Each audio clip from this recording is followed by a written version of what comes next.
بات یہ ہے کہ سب سے پہلے یہ سمجھ لیں کہ آپ کو یہ جو بتایا گیا کہ آپ بڑے خوش نصیب ہیں، تو شاید یہ بھی کوئی اتنی بڑی حقیقت نہیں ہے۔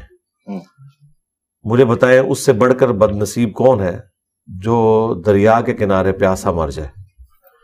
ریگستان میں کوئی پیاسا مر جائے تو اس پہ صبر آ جاتا ہے، لیکن دریا کے کنارے کوئی پیاسا مر جائے تو صبر بھی نہیں آتا۔ السلام علیکم ورحمۃ اللہ وبرکاتہ۔ اللہ سے دعا کرتے ہیں آپ لوگ خیریت سے ہوں گے۔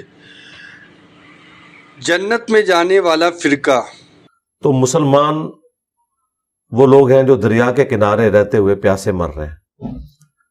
یہ ہمیں کسی نے غلط بتا دیا کہ ہم مسلمانوں کے گھر پیدا ہو گئے تو اب جنت یا کامیابی ہمارا مقدر ہو چکی ہے۔ بالکل ایسا نہیں ہے۔